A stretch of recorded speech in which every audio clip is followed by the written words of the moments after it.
There we go.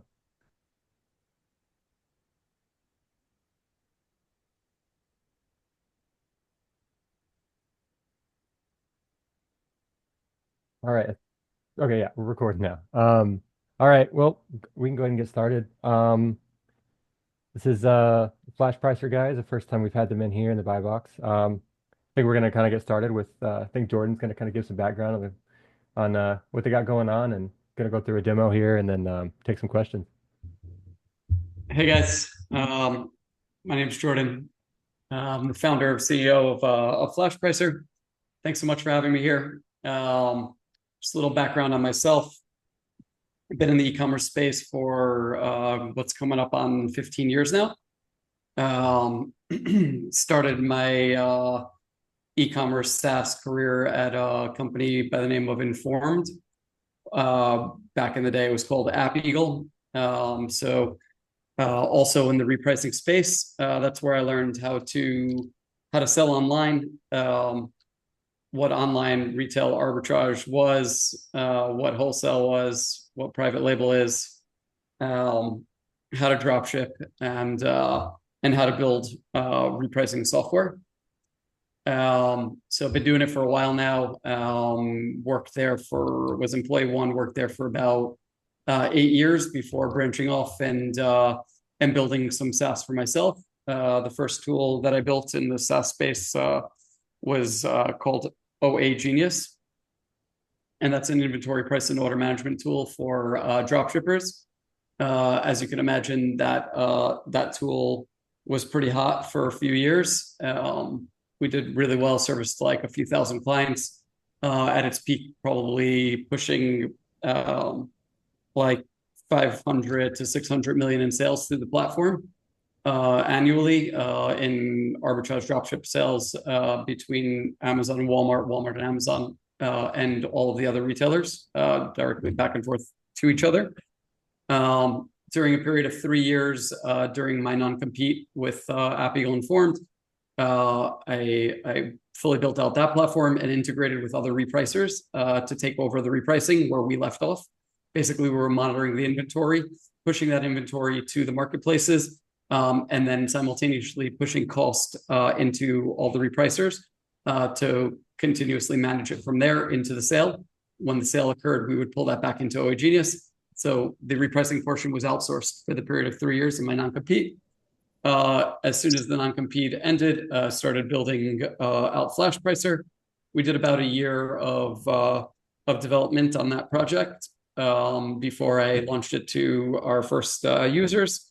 That was about 1.5 years ago at the Prosper Show in 22, I believe. Gabe from my team is on the call as well. We're actually related to each other. He's been with me since the beginning of all the independent projects. He heads up our customer success and business development at Flashpricer, and I'm managing biz dev, sales, and product development. For the tool. So I work directly with the software team, the developer team, and I work on partnerships like this one. And basically touch every aspect of this tool, same as I did at all the other softwares that I've worked at. So we're a close, tight-knit team, building tools that I've built before, just doing it for ourselves and better this time. And we're nimble and quick to make updates and stuff like that, because we're still a small-ish sort of team. You guys get the benefit of that when working with us. But of course, a lot of expertise within the industry as well. And we always like to field our customers' inquiries and requests and work on specific functions that they're appreciating and liking, from other competitors in the space, and or things that'll help them expand and sell more for more profit. So we look forward to hearing your feedback. We look forward to helping you guys grow your businesses. And really just like after Gabe gives you a quick demo of like how this tool works, I guess we'll get a better idea of like where you guys are all at in your sort of journey, and if we can, how we can help best help you grow your sales from a repricing perspective. I'll pass it off to Gabe, I guess. You can just take over from Sounds here. good. Cool, cool. Awesome. Thanks for the intro, Jordan. Yeah, so like Jordan mentioned, my name is Gabriel, and I will be walking you through this demo. So just give me a second. Let me share my screen and let me know when you guys see my screen. And if it's Looks good on my end. Yeah, you see the sales channels page? Okay, Yep. awesome. Yep, got it. So when you first come into the software, this is what you're going to see. It's just going to ask you how you want to connect, whether it's through Amazon or Walmart. You just add the name of the channel. That would just be your store name. If you have a strategy assigned already, then you can assign the default directly over here and then click Connect Walmart account. It'll bring you to another page where you'll just authorize it. And then from there, we'll sync up your Walmart account to Flashpricer. So just a couple clicks and you're off and running. It does take typically, on the Amazon side, maybe a couple hours. On the Walmart side, a little bit longer to do a full sync to your Flashpricer account and to bring all the products in, get all the reports we need to calculate all the fees. So just keep that in mind when you're getting started, just to give it a full 24 hours. That being said, once you've connected your sales channel, let me just jump over to the products page for a second. And on the products page, this is where all your products live. So after they sync up, you'll find on this page a chart at the top broken down by day for revenue. And you can hover over to see your revenue for the day, fees, cost of goods sold, profit, and units sold. And on the right-hand side, this is just a breakdown of 30 days, all 30 days. Now, below that, we have your products table, which is where your products live. Inside this table, you have a ton of different ways you can filter for an item. So for example, if you want to see all items under the DeWalt brand, you can do that just by typing DeWalt. Or if you want to look for an individual SKU, you can just type the SKU in or part of the SKU, and we'll pull up all relevant results. Once you've actually created the search, you can start to filter down by a ton of different filters. So I can say, hey, let me see all items from the DeWalt brand that are not in the buy box and, at my min price, right? I can continue to just add different filters in this box. So as you can see, there's about 743 items, believe it or not, that are at the min price, not in the buy box. So you can just look at these items right off the bat and say, okay, my price is $25.83. My competition is $21.31. So I'm just priced out for this one. Maybe I can lower my min price, and you're getting pretty awesome opportunities to look at just through this simple filter. You can even filter down by a specific sales channel or by specific strategies that you've already preset. And then on top of that, you can export to CSV. So this is the products page in a nutshell. Obviously, there's some more information you can get out of it. For example, the history chart. So the history of price changes, how often you've been in the buy box, if there's been any sales. So all this green over here, this green background means that the item was in the buy box. And then you can even toggle on and off your price, your competition price, min price, max price, etc. So there's a lot of information you can get at the individual product level using our software. And then on hovers, you can get some more information about the min and max prices, the current price details, your competition, profit, sales over the last 30 days, stock availability, and the created that date with a toggle switch if you want to disable repricing at the individual SKU level. So that's the products page in a nutshell. If you sign up for the free trial, I would definitely recommend just running through some of these filters that we have over here. We have a ton of different filters that you can choose from. And again, you can just continue to add filters. So I can say, let me see all items with sales at my min price, not in the buy box. And just continue to go from there. So again, you can also export and would definitely look at the different filters that we offer.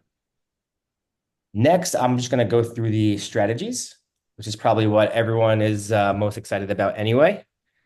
Learning how to set up a strategy within Flashpricer is pretty simple. And of course, I'm happy to walk through on a one-on-one basis. For anyone who's interested in getting this set up, I can jump on a call with you and help you set up your strategies to your liking. But for the sake of this video, we'll set one up together. First, you create your strategy name. Next, you choose your sales channel. Let's choose Walmart. And then our first step is to choose who we want to compete against. That's the competition settings. So you can choose to compete against the buy box, the lowest price, lowest WFS, lowest merchant fulfilled, or even specific sellers. For this example, I'll choose to compete for the buy box. You also have the option to ignore Walmart as a competitor or specific seller names if you'd like. I'll keep those off for now. And then in the next section, the repricing rules, we're going to tell the software how we want to compete for the buy box in certain situations. So for example, let's just say you don't care whether your competition is a Walmart themselves or a WFS seller or a merchant fulfilled seller, then you can just set everything up through your main repricing strategy and say, hey, match, subtract, add a certain dollar or percentage from the buy box price. Let's say I want to be a penny below the buy box. You can do that just by clicking subtract and then choose the dollar sign instead of the percentage, and then enter a penny into this box, right? Now, when the buy box price is at $15 and we recognize that, we'll bring you to $14.99 as long as your min and max prices allow us to do so. Next, you can actually toggle on when competition is Walmart and when competition is WFS. And now you can separate how you want to compete against these different fulfillment methods, which is super important, especially if, let's say, you're a WFS seller.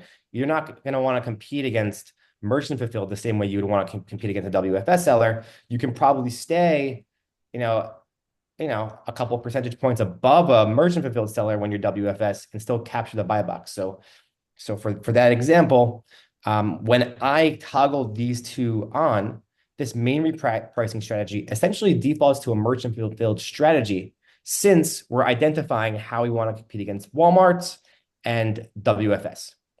So I can say, hey, when competition is merchant fulfilled, add 1%, right?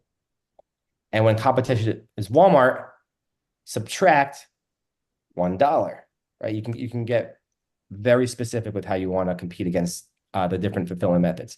And when competition is WFS, match their price, right? And then if you wanted to, you can even say, hey, when this seller is in the buy box, compete against them and set my price to min, or choose a different option. So you have match, subtract, add, set to min, set to max, or do not reprice. And then when the buy box is suppressed, you can choose how you want to compete for that too. So I can say, hey, when buy box is suppressed, compete against the lowest price. And let me just zoom out a little bit so it's visually a little bit nicer. So when buy box is suppressed, compete against the lowest price. You can even choose a drop down to say lowest WFS or FBM and choose how you want to compete when the buy box is suppressed. Maybe you want to set to min when buy box is suppressed, or subtract 1 penny, right? And last but not least, when there's no competition, you have the option set to min, set to max, or do not reprice. So I'll just choose do not reprice for now. And these are all the rules that you can configure to help you actually win the buy box. But what happens once you've acquired the buy box? That brings us to this next section. And there's a couple of different options.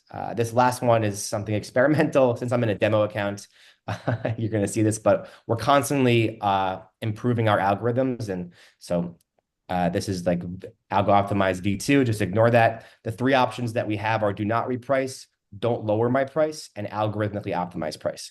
And let me just explain very quickly what all these mean. Do not reprice, very straightforward. We won't touch your price when you've acquired the buy box. Don't lower my price. Just to give you an example of what that does, let's pretend you're in the buy box at $10 and your next closest, more expensive competitor is at 15. Maybe there was someone in between at 12 and, or, or maybe a penny above you, whatever, they dropped off. And now the next closest competitor is at $15, right?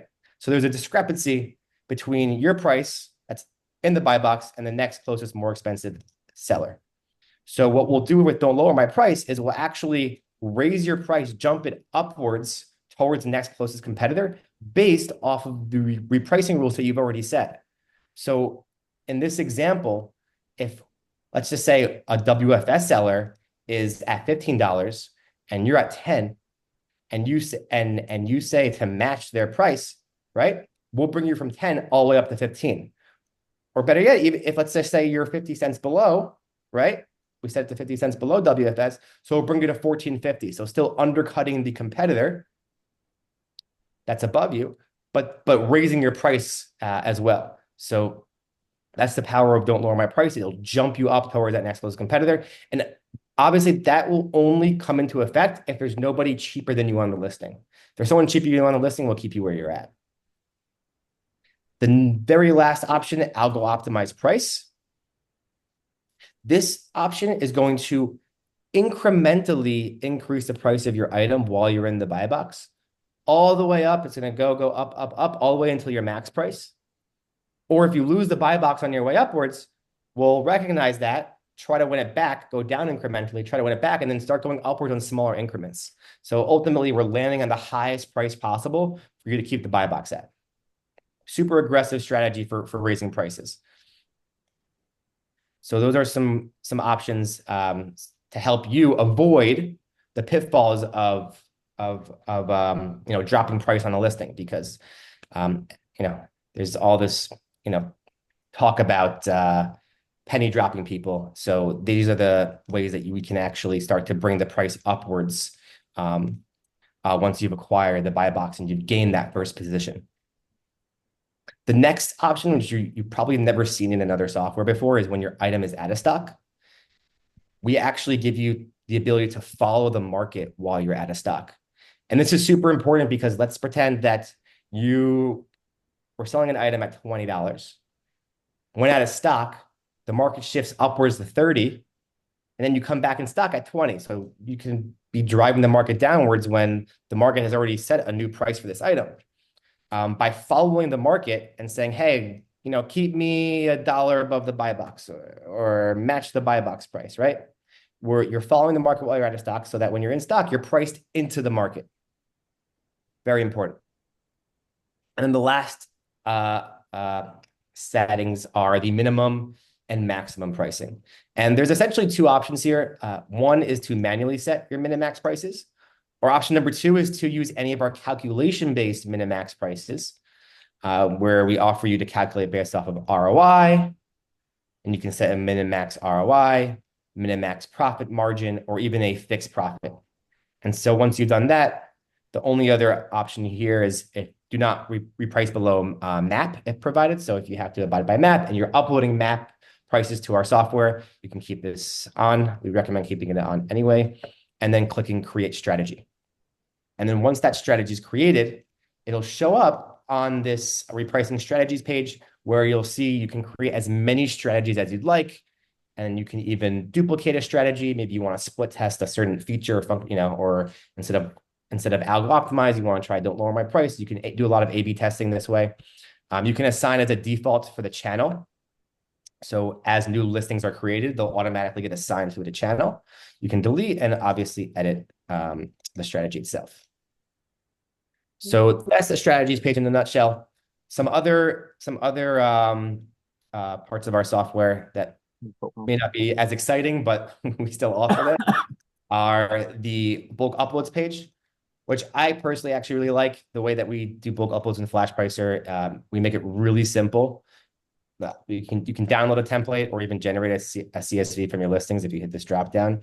And I'm just going to drag and drop it here just so you can see what we do. You can essentially take any file and with any CSV column name. So obviously these are all going to match up since we exported and uploaded the file that's like templated for Flashpricer. But let's say you had a file that had different column names. You can actually come into here and map the columns to our software.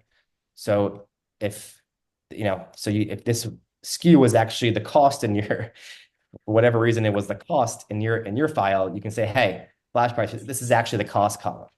And so we really make it very easy to, um, to perform these bulk uploads with whatever file you have handy, coming off from other softwares maybe, and just making it overall very seamless experience. What's that? Yeah, I don't know. Teacher.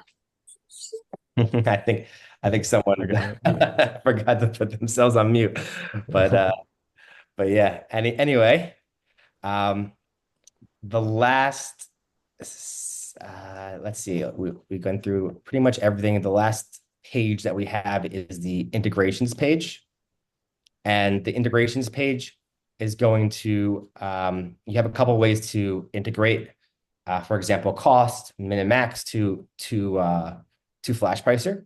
One is through a hosted CSV, and that could even be a Google Sheet that's published to the web. So you can even integrate a Google Sheet, and we have a documentation on how to do it. It takes about 30 seconds to publish any Google Sheet to the web, and then you just name the integration and copy and paste the URL. The other option is through an FTP. And so if you're using any sort of FTP configuration where we can pull costs, min, max, strategies, IDs, or if you're working with multiple sales channels, those as well, you can do that through the FTP integration option. And that's pretty much it. I mean, these features down here, this is just to join our affiliate program. This will link you to our help center. We also have a dark mode in case for those people who prefer it. Yeah, that's really it. Any questions for me? Yeah, that's really awesome. Yeah, we got a couple questions in the chat here, and then I have some as more come in. And anyone who has questions, y'all can feel free to put if it I in the need to chat. jump on the screen share, I can definitely do it. Okay. But I yeah, see up there, are there any pre-configured strategies? We don't, but again, I'm happy to jump on and we can have a quick conversation. Get a better idea of what you're looking to accomplish. And from there, we can definitely curate a strategy that makes the most sense for your specific business needs. And then are Amazon and Walmart the only platform supported? Yes, Amazon and Walmart US are the only platforms supported at this moment. Thank you, Ron, for those questions. And I had a few as I'll kind of go through some of the ones I had Sure. that as we get more that kind of come in the chat. So I saw back on your on the listings page, there was that competition score it mentions, like medium and low and high competition score. Can you kind of go into what that is and what that kind of means for the user? Yeah, so for Walmart specifically, what we do is we score your competition. The reason why we do that, so let me just back up for a second. Walmart's API, for those of you who aren't familiar with Walmart and their pitfalls, their API data is incorrect about 40%, if not more, of the time. And that's when they send us the information. Most of the time, they don't even send us the information at all. So when they send us the API information, the information through the API, we're validating that information, making sure it's correct, and then pushing an appropriate price change. That happens pretty quickly. But then what happens when they don't send us any information at all? If you're using their internal repricer or really any other repricer on the market, you can be going hours, days, weeks, sometimes even months without a price change occurring because Walmart didn't notify you that or themselves that there was a price change that happened or the buy box offer changed. So what we do is we actually score each and every one of your items. We do that based off of your competitors, meaning we're checking how often your competitors are repricing their items. And based off of that, the score will change at a very basic level. Obviously, there's more factors involved, but at a very basic level, we're checking your competitors and how often they're repricing. And if they're repricing more often, we'll reprice more often. We'll do those checks more often in combination with whatever's coming through the API. So at the very the highest competition level, at the very, very fast, we're checking every 5 minutes in tandem with the API.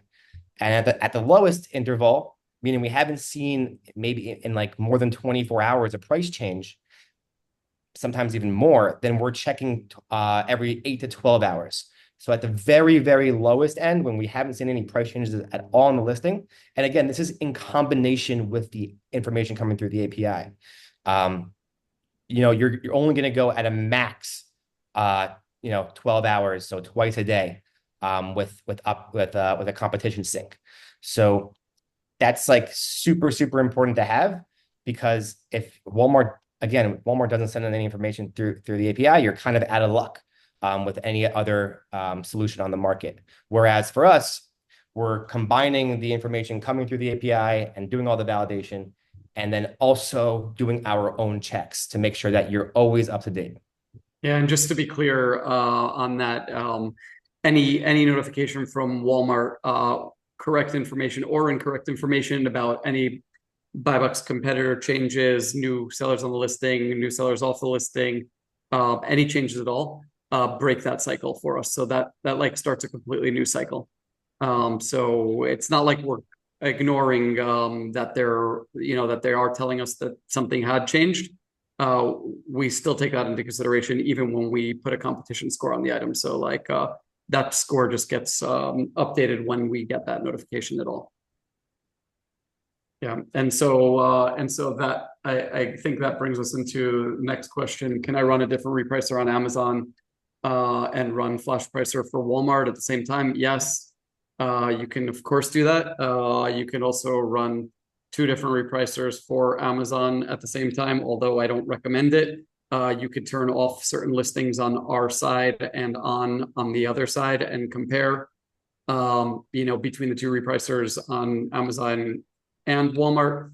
So you can have one repricer running on certain SKUs and another repricer running on other SKUs.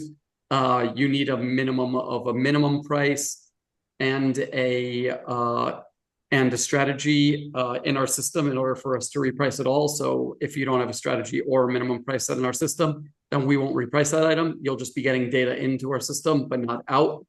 And so that's probably similar or the same on other repricers. So you could run 2 alongside each other, see which ones you like better.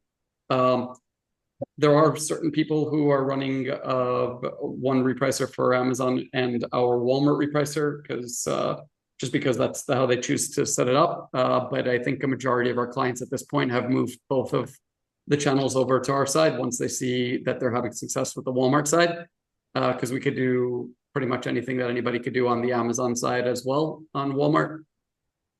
On Amazon side as well on Flashpricer. Even though we're like light years ahead of everybody else on the Walmart side, the Amazon side is like pretty straightforward. And it doesn't cost more to run your Amazon for the most part on our platform. So kind of just like cost savings and have everything in the same place.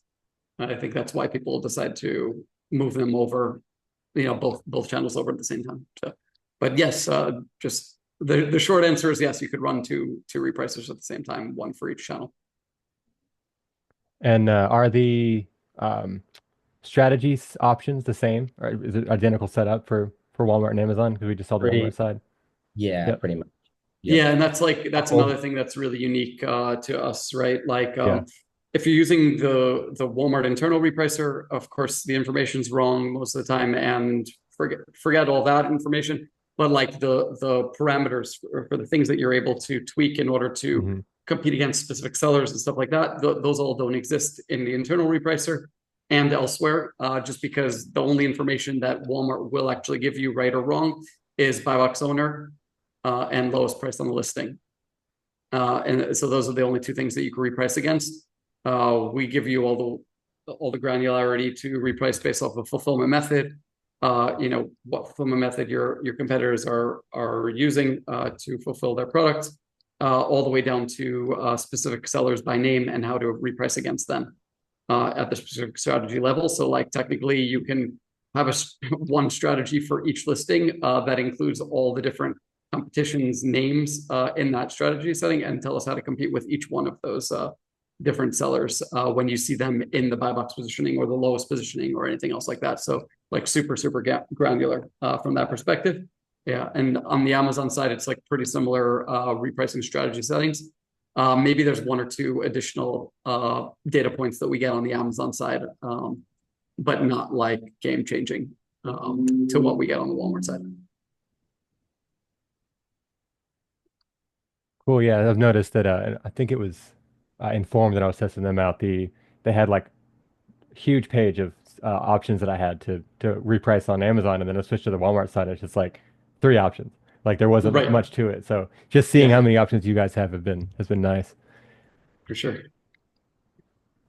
we have any more questions in here? No, so I can get to one of mine.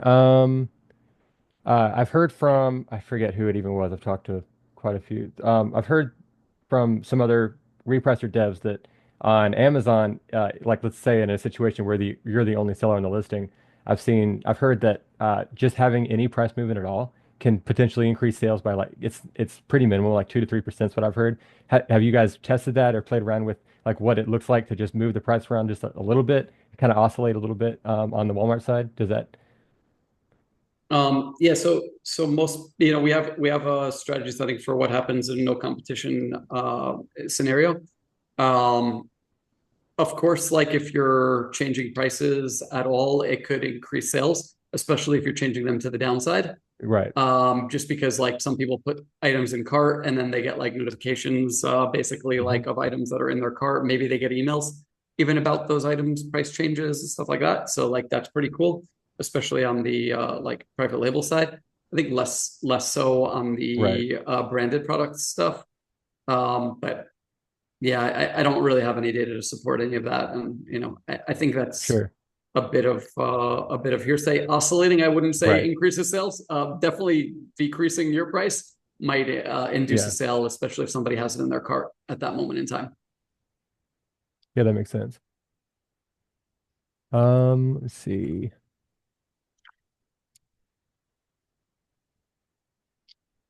Do we think most people in here are reprice like have a repricer? Yeah, I believe so. Probably, I would imagine the majority um is using probably a mix of like Aura and maybe Seller Snap for Amazon, and then either no repricer at all in Walmart or just using the built-in one.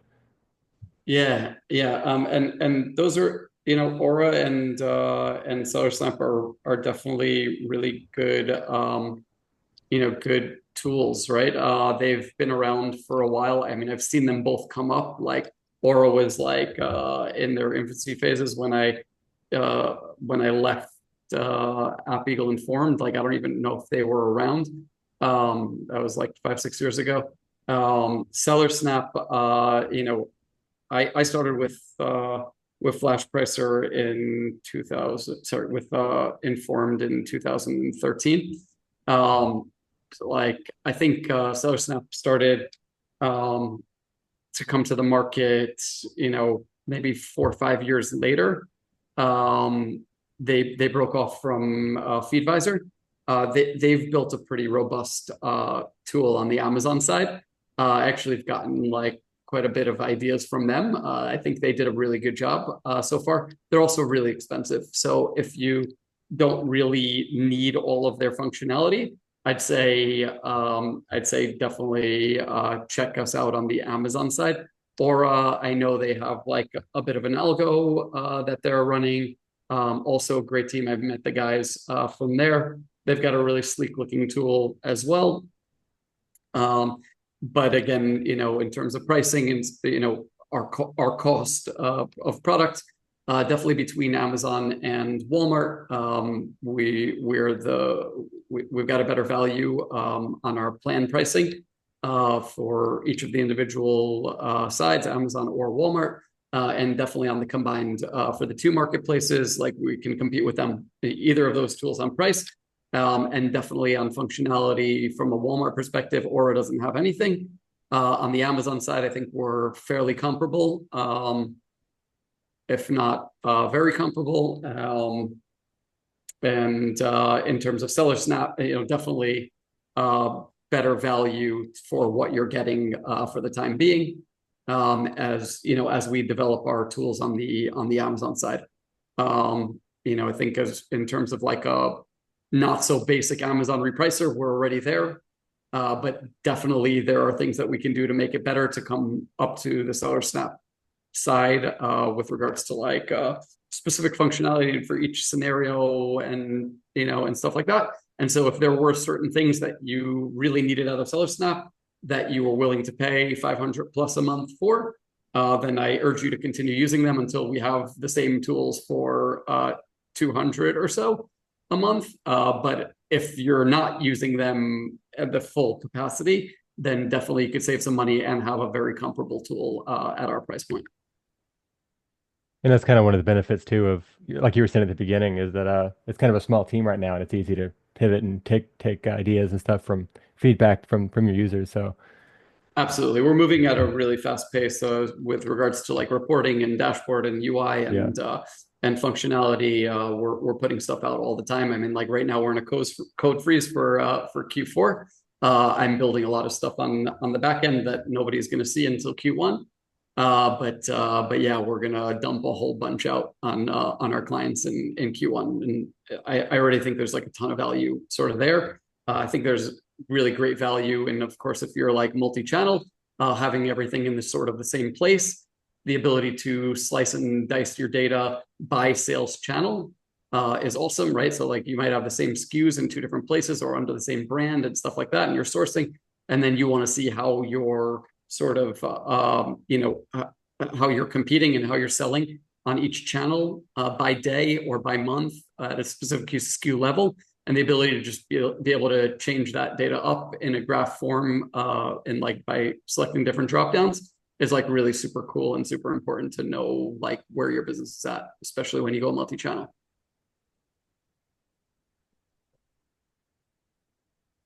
awesome. Let me see. I had a couple questions actually about what you guys have kind of observed with how the buy box acts in relation to on Walmart compared to how it acts on Amazon. Have you found that that Walmart like if you set it to just match the buy box, your buy box price for buy box chasing, have you found that Walmart is more or less willing to rotate the buy box in and out between the sellers that are on the listing, or have you found things that they look at such as pro seller badge? I'd imagine probably gets more boost or Yeah. maybe your feedback rating. Is there anything like that that Yeah. you have any insight to share on All, that? all of that is taken into Yeah, consideration. With that said, we could test prices on Walmart way faster than we can on Amazon because there's no delay. From the second we push a price change to the time that it's up and live on Walmart's site and telling us if you have the buy box or not, that could be like a 5 to 10 second cycle as compared to 15 or 20 minutes right. on the Amazon side, and that's not a limitation of us. We don't delay that at all on either channel. We just go as fast as we possibly can. We send and receive data really quickly.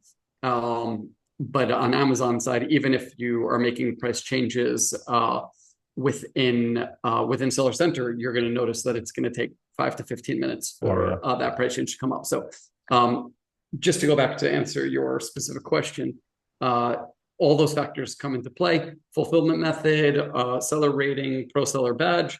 Of course, price is the most important, Right. but all of them get taken into consideration with obtaining the buy box. What we have found that's actually pretty interesting is that like if you manage to obtain the buy box, on the downside, like maybe it might take you like a 50-cent spread or a 75% spread to gain the buy box. Like say you're merchant fulfilled and you're competing against WFS, maybe it's 50 cents or 75 cents we get to where we obtain the buy box. After you obtain it, you might actually be able to close that gap, so it's not like a straight 50. And then if you go up to minus 49, then you'll lose it again. You might be able to gain it at minus 50 and obtain it up until minus 25 or even match at that point. But like Awesome. they do give like some priority to like once you're in, it's like a little bit harder to lose. But again, we could test it like very quickly. So like you obtain it Yeah, here, and then we try to make a price change up and we lose it there. Then we'll divide it on the way back down to try to gain it back at a higher at a higher price anyway. that's awesome. That's a total game changer. I know no one is doing that. And what about buy box suppression? You might have touched on how that acts in the strategy part of this. But how, if it suppresses, is there a way for us to set the repressor, try to find where it unsuppresses so that we kind of keep that volume? Not easily. We can filter for products that are suppressed, right? That are buy box Hmm. suppressed on the Walmart side, if I'm not mistaken, Gabe. And you Yes. can then export those listings and put them in a different strategy setting, like a strategy, like a duplicated strategy, and put them in a different strategy that would have like a more aggressive parameter for what happens when the buy box is suppressed. Or you can change the Sure. strategy, that specific strategy for, let's say it's compete against lowest merchant fulfilled or lowest WFS and beat them by 1 cent. And that is making you the lowest price on the listing, but it's still buy box suppressed.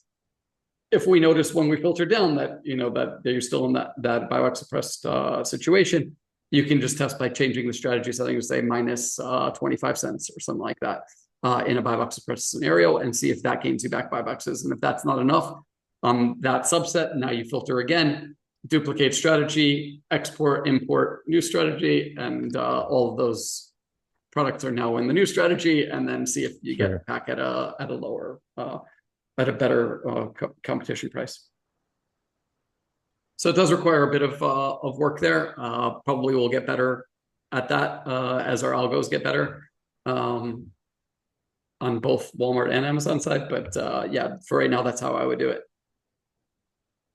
Awesome. That's a great answer. Let's see, how are we doing on time?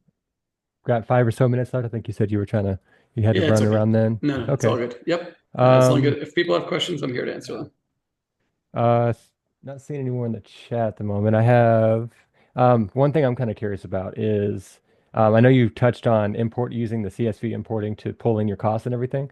Is Yeah. there, I know like that's kind of a pain point or kind of a point of friction for a lot of people when it comes to picking a repricer for Amazon is that they want it to be attached to Inventory Lab so they don't have to do any extra work to take your costs and bring it in, right?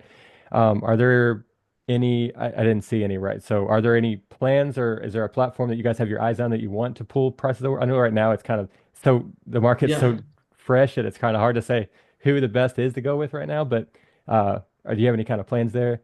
We're willing to write integrations into anybody who wants us. Inventory Lab, I think they were acquired at some point or another. Is that right? I'm sorry. Oh, yes, they were. Yeah, by They Three were. Colts, I believe. Yeah, Yeah, fairly by three recently. Colts, Yeah. right? So like whoever got it, like I actually did the Inventory Lab integration into Informed App Eagle. Right now, when there are three Colts, I think you'll imagine that like probably they're not doing I've anything heard new to the that. I have product. heard that. Yeah. And like, they went from sort of like smaller field company, startup, whatever growth mode, even though they ended up with like a whole bunch of clients, into a bigger company, roll up and Yeah. whatever. And they're not doing anything. And like every time I reach out to them, they're like, oh, we're not doing any new integrations, now.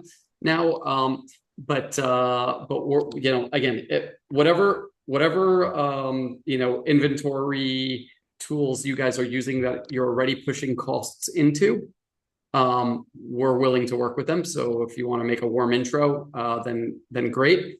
You could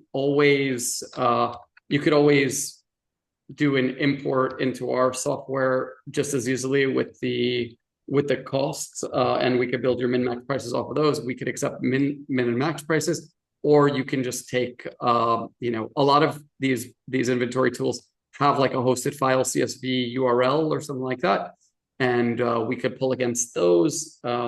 So Seller Cloud, we have that integration going on with. A lot of our clients are doing hosted Google Sheet, so like they'll just take whatever they were going to post into their Inventory Lab, or SKU Vault. We actually are planning an integration into because they've just given us their API documentation. So they're just taking that file and literally just dropping it onto Google Sheet, and we pull against the Google Sheet, or a Dropbox file, same way. So like those are all acceptable. So like you don't actually have to come into Flashpricer if you don't want to in order to get us like upload that file. If it's easier for you to just work on whatever desktop you're on, you just host that URL to the web. You could do that on a Google Doc or a Dropbox file, and just manage your costs over there, as well as in Inventory Labs or anywhere else that doesn't want to do a direct integration. But again, if anybody wants to make a warm intro and they're like, I know somebody over there that'll actually listen, we're willing to write any of these integrations, of course. Yeah, we had someone mention Scan Power. I know a lot of people are using that one. That'd Is probably be that a good one Chris? Chris from Scan Power? It is, right? Or it used to be. I think it was Chris who had Scan Power. Yeah, again, same deal. Happy to write the integration. Haven't had the request as of yet, but happy to write an integration if there's a demand for it. If it's easy enough to host a CSV file, we could show you how to do that on a Google Sheet. And the same thing that you're uploading into Scan Power or Inventory Lab, you can literally just copy and paste into a Google Sheet that we just pull against every 30 minutes. Then that's great too. I think that's simple enough also, right? Like, I mean, you're going to have to do it either within Inventory Lab or Scan Power anyway. Right. Either you're uploading a sheet into it or you're doing it manually. So it'd be two places that you're doing that. Sure. Yeah, so then we had Noah asked if there was any plans to add repricing for international markets like Walmart Canada. Yeah. So we do have plans for international marketplaces. Right now we're supporting Amazon and Amazon US, Walmart US. We have plans for Canada and Mexico on both sides. I'd say they probably fall into mid to late next year. Awesome. Is there one way to see past actions the repricer did for each listing? Yes, sure there is. Right now it's graphed out within each individual SKU. There's a history tab which will show you price changes, historical min maxes, if there was a strategy update, if there's cost changes, etc. Those are all documented. And within the next month or so, coming up on Q1, right into Q1, you'll also see like a documented in line format in a different tab, like every repricing change, and followed by orders and which prices, order numbers, and profit at each order. Yeah, so all that's coming your way. Some of it already exists, and more is coming your way. And then I got more. Can you import unpublished statuses for listings that have high pricing error into the software? We already do pull listings that are in unpublished status. The problem with that is that that unpublished status comes off of reports from Walmart, and as you know, those reports are wrong a lot of the time, even if you export current status of your item, which is exactly where we're going to be getting it from, the status of the item from the tool, from seller.walmart, you'll get items that are saying they're unpublished, but they're actually published, and vice versa. But we do pull the status into the tool itself, and we show it in yellow if it's unpublished. And on an export, we'll also show you if they're telling us it's unpublished due to high pricing errors. We don't reprice those any differently because we know that that data is unreliable. So unpublished and published items get repriced in the exact same way. But you can filter for them, you could export them, and you can look at them more granularly. You can then import them into a different strategy to be more aggressive and get them unpublished, republished from the unpublished status.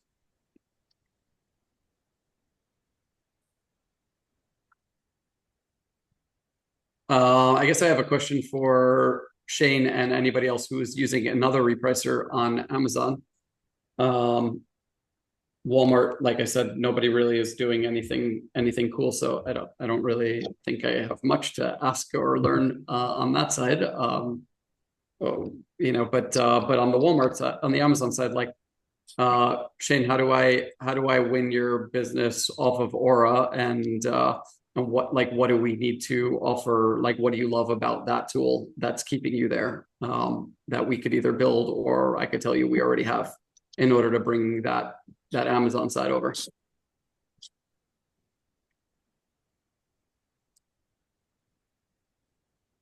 I don't know if Shane's still on the call. Yeah, I'm not sure. I think Christian might have. He's been on Seller Snap for a while. Do you have There you go. anything for him, Christian? I love getting the customizable reports. That is like awesome. And like they're as customizable as I want. Whatever information I want, I can make as many reports and have them in the cadence of however often I want to give them. So some of them I have them send me every morning. Others I have it send every quarter, every month, things like that. And honestly, these reports are just kind of telling me like items that are maybe selling too fast, or maybe items that I'm no longer competitive, kind of like how you guys had it in you guys are demonstrating it. Other things like when inventory age reaches a certain threshold, whether that be 30, 60, 90-day plus, things like that. Just kind of those small things that keep me on top of my churn is really what I value the most. And they have like these toggle buttons that you get on the pro version, which is not the standard one, but the pro version, which they charge an extra $300 for. And it's kind of like these preset filters that just like I can sign in, and I'm looking here, and then, like, it shows me that so and so amount of listings had the average buy box decrease within a certain amount of days. Listings that are not even competitive at the moment, kind of like your inventory age, items that are selling at the absolute like my high point, so I can like look at that and adjust it, raise it if I need to. Items that are like my top sellers, things like these natures is what I'm looking at, which is for me is what really does that for me. Got you. So like in-depth reporting, for Yeah. sure. Like custom reports that you can put together and schedule that come to your inbox, basically. Correct. Yeah, and making it and very granular, like getting to the really like in depth with your inventory and all that stuff. got you. So like information basically coming to you instead of you coming to it. Correct. Yep.